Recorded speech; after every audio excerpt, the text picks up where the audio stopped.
Arthur Vermeeren débarque à l'OM et on pose la question, est-ce que c'est un bon coup ou un achat compulsif? Alors avant même que tu répondes, l'idée c'est pas de faire, on va dire, les suiveurs de Arthur Vermeeren. On n'est pas une chaîne qui découvre les joueurs. On n'est pas une chaîne de scouting. Donc l'idée c'est de voir un peu les références du bonhomme, regarder un petit peu ce qu'il a pu faire dans sa carrière jusqu'à présent et d'essayer de se projeter. Est-ce que ce joueur-là c'est plutôt un bon coup ou est-ce que c'est plutôt un achat compulsif parce que il y avait du monde qui partait au milieu de terrain et que on était en fin de mercato. Toi, spontanément, tu partirais sur quoi? Sur le bon coup d'un petit jeune de 21 ans qui vient d'arriver ou un achat compulsif? Le bon coup? Non, je pars pas sur le bon coup. Je connais. On m'a cassé direct. Ah, j'ai essayé, pourtant, j'ai tenté une présentation, j'ai essayé de mettre mais j'en sais rien, en fait, je connais pas le gars et il a joué à Leipzig. Tu vois, parce que joli. Mal à le dire. Pour ceux qui n'ont pas la ref, franchement, qu'Après Signaux réussissent à nous dire, bon, pas avec l'accent, mais vraiment, Leipzig, c'est pas mal. C'est vraiment, je vous le dis, on est sur un jour fort. Eux, ils ont quand même une étiquette. J'aime bien les clubs comme ça. C'est un peu comme Porto, de mecs, genre, quand tu leur achètes un joueur, c'est sûr que c'est une pépite, tu vois. Ils ont ce truc-là de. Après, voilà, tu le dis, mais maintenant, il n'y a pas que des pépites qui passent par le. Mais t'es d'accord que ça fait mieux que. Mais oui, oui. Non, mais le nombre de gros transferts qu'ils ont fait ces dernières années, clairement, il n'y a même pas de débat à avoir. Oui. Ils ont des bons scouts. Donc, en fait, moi, ce qui me dérange, c'est que j'ai l'impression que c'est un coup de football manager, quoi. C'est-à-dire, le mec, il est né en 2005, quid de sa saison? Je sais pas. De sa saison, attends. Alors là, pour le coup, je partage les stats, tu me fais une passe D et après, je te laisse continuer. La saison dernière, c'est 39 matchs, 28 fois titulaire, 0 but, 2 passes décisives, mais c'est un milieu défensif. Milieu def. Mais ça, vraiment milieu def qui est vraiment positionné devant la défense et qui peut jouer à 2 devant la défense ou seul devant la défense. Mais on parle pas d'un joueur. Moi, ce qui m'intéresse en milieu def, forcément, si tu me donnes des stats en milieu def, ce qui m'intéresserait, c'est duel gagné, passe réussie, etc., quoi, et nombre de kilomètres parcourus. Écoute, tu vas envoyer une petite demande à Opta pour qu'ils arrivent à nous sponsoriser toutes ces statistiques et puis pas de problème. Mais je vois ce que tu veux dire. T'as raison. Passe D ou les buts, j'en ai rien à faire, hein, ça. En tout cas, ce qu'on voit, c'est qu'il a beaucoup joué pour un mec de 20 ans dans une équipe qui a fini combien là du championnat allemand? Ça finit hors Ligue des Champions puisque pas cette année en Europa League, non? Je vais revérifier ça tout de suite, mais oui, pour moi c'est hors. C'est Europa League. Hein. Attends, je regarde. Bref, pendant que tu regardes, je meuble. Donc du coup, franchement, moi je sais pas ce que ça vaut, et ça sent le. Ça n'a même pas de Coupe d'Europe. Ça n'a même pas de Coupe d'Europe. Donc c'est combien? 10e? 7e. 7. Ouais, c'est pas ouf, mais voilà. Donc franchement, on peut pas faire les mecs qui font, parce que j'en vois moi sur les forums qui disent c'est très fort, c'est machin.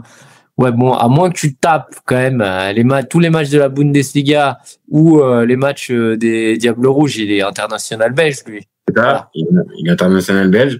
Voilà. Ah oui, c'est pour ça que j'ai précisé directement. L'idée, c'est pas d'évaluer directement le niveau du joueur, parce qu'on n'a pas assez de références. Moi, sans être un passionné de Bundesliga, ça m'arrive de regarder la Bundesliga. Je l'ai vu, je l'ai aperçu. Mais comme plein d'autres joueurs que je peux apercevoir sans forcément qu'il ait attiré mon œil. En fait, qu'est-ce que je on s'y arrête parce que forcément, il vient, on est obligé de s'arrêter dessus et de voir un peu. Donc, on va regarder un peu les highlights, on va regarder un peu quel type de joueur c'est. C'est des paris, en fait. Je suis obligé de te dire que ça, c'est des paris. Donc, toi, tu le mets pas direct sur le bon coup, tu le mets, mais tirais dans l'idée du panic buy? Panic buy, non, mais panic buy, non, parce que panic buy, chez moi, c'est plus j'achète un joueur absolument et je le paye cher. Panic buy, c'est Mitroglou. Panic buy, c'est Vitinha au mois de... Parce que Vitinha, c'était aussi un panic buy, hein, parce que c'était l'autre qui nous avait dit non, là, l'autre idiot qui a signé à Nice, là, qui je sais plus ce qu'il fait. Comment il s'appelle, lui, le mec de Lorient? Terem Moffi. Voilà, Moffi qui nous dit non. Et il nous faut absolument un avant-centre parce que Tudor, ils veulent acheter un avant-centre, t'en rappelles, et boum, ils lui achètent, en panic buy de mercato d'hiver, ce qui est encore pire parce que t'as encore moins de choix. Donc c'est ça un panic buy. Et les deux, c'est 15 millions une jambe de Mitroglou, 30 et quelques l'autre. Donc alors, c'est un panic buy. T'as raison, mais en plus, pour être très factuel, on a mis comme titre de débat achat compulsif ou bon coup. Donc, voilà. Alors, achat compulsif, ouais, un peu dans le sens pari. Parce que c'est dans la période, justement, non, mais c'est vrai, je passe à la caisse. Ouais, voilà. La caisse du supermarché. Il y a des bonbons, nouvelle marque, je sais pas ce que c'est, je le tente. Ouais, non, mais c'est ça. Ouais, il y a un peu de ça. Pour le verre. Le goût tropical sur le coca, why not? Peut-être c'est bon. Ouais, je sais pas, peut-être que c'est la couleur rouquin, peut-être qu'a peut-être chauffé Pablo Longoria. Non, mais. On est obligé de dire que c'est un pari parce que le gars, personne l'a vraiment vu jouer et il a 20 ans et un mec de 20 ans qui va s'imposer à l'OM dont personne n'a pas trop entendu parler, c'est un pari, gars. S'il marche, c'est un bon pari, mais ça peut pas être autre chose qu'un pari. Le pari, je suis d'accord. On va vite. De toute façon, l'idée, c'est pas de trop rentrer là-dessus. On va forcément être d'accord. Hormis, comme on l'a dit, les experts de Bundesliga, personne n'a vraiment de rêve dessus. Ok. Maintenant, juste sur une chose sur laquelle on peut se baser. Est-ce que dans ce poste de milieu récupérateur, milieu défensif, est-ce qu'il n'y avait pas justement besoin au moins d'un profil? Après, le niveau, c'est une chose. Mais il y avait besoin d'un taulier. Ah, tu penses que... Mais il y avait... Alors, attends. Avant d'aller sur le niveau, mais il y avait quand même besoin d'un gars. Il remplace Rongier. Là, on va se parler clairement, il remplace Rongier numériquement. Là, il remplace Rongier. T'es d'accord ou pas? Alors, moi, toi, tu le vois il remplace Rongier. Moi, je le vois c'est une solution derrière Højbjerg.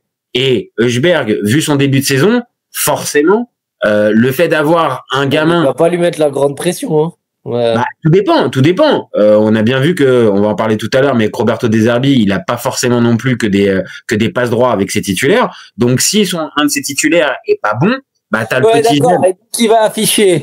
Il va aligner, notre ami, comment il s'appelle, là? Donne-moi le nom du gars, là.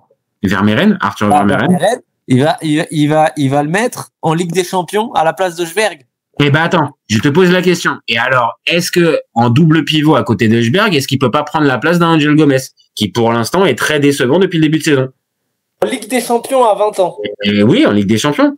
Et il en a joué des matchs en Ligue des Champions l'année dernière. Il en a joué 7 avec Leipzig. Donc on parle pas d'un gamin. Hein. Attention. Vrai que Zerbi, tu le connais, il est capable de faire tout et n'importe quoi. Angel Gomez, on en a parlé là aussi en off. Son début de saison, il est loin d'être au niveau des attentes qui ont été placées en lui. Je suis désolé, mais pour moi, un profil défensif dans cet effectif-là de l'OM au milieu de terrain, il y en avait besoin en fait. Donc que toi, tu le vois comme Rongier, peut-être que numériquement, il remplace Rongier, mais pour moi, il fallait un gars. Højbjerg, pareil, il va pas faire les 60 matchs cette saison en fait. Donc il va bien falloir...